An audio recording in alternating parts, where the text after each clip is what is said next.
So many questions, so little time.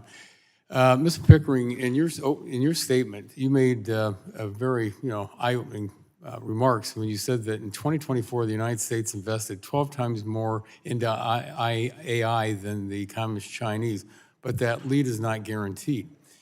And one of the things I know that we've talked about in the past is about permitting. And we got to get done. And it's almost like the top when we were talking about on the communication side and we're talking about on the energy side. And it's all coming together. But could you talk briefly about if we don't win this race, what's going to happen, especially if we don't get our permitting done in this committee and in the House? So as China builds out their infrastructure, both energy and fiber networks and data centers, they are not going to experience the type of permitting delays that the energy, data center, and fiber industry are experiencing. I want to commend you for your leadership in the reconciliation on having a national framework on permitting for pipelines, that if it's a multi-state pipeline, that there's a means by which you can have a time-certain approach of a year with an extension of 6 months. Yesterday, I met with Congresswoman Fedorchak about what they do in North Dakota and the accountability, the transparency, shot clocks and time. You can have an accountable, transparent process that protects our natural resources and communities, but to act in a timely way. And so our industry on both sides of the data center wants to work on a permitting reform that gets us as quickly as possible to build as fast as possible.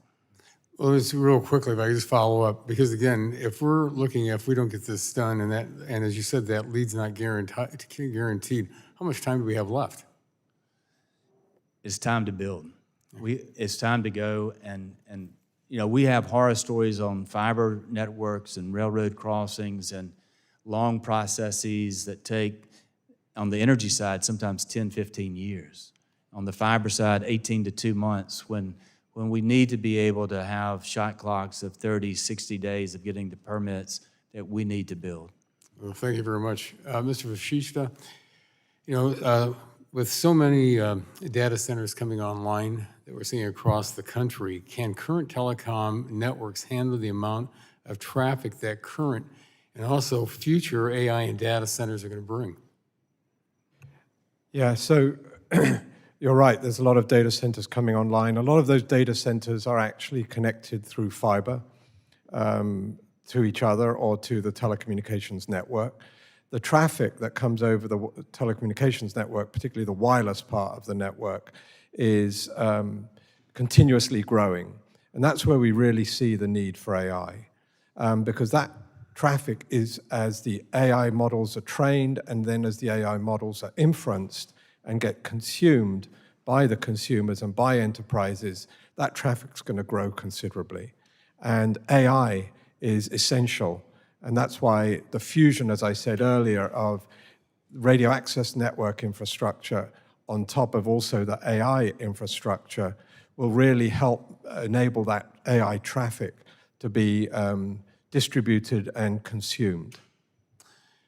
Yeah, let me follow up with another question too, because again, when we were talking about the race to 5G, and now we're in the race to 6G, and I know I'd ask, we're different witnesses that were here, where are we at? Are we winning? Are we losing? And I always hear that we're doing well, and all of a sudden we're not hearing people saying we're doing that well.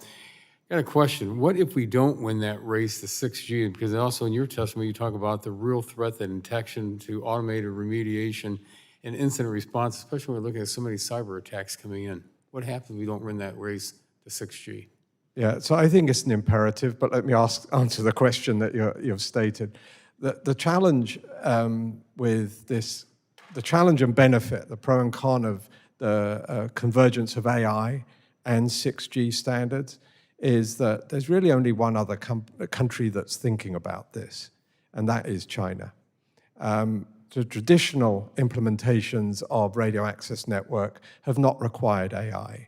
There is some AI infusing, but the ability to really take advantage of AI, I think, leaves us as a significant disadvantage from all different facets, both productivity, but also security and overall growth.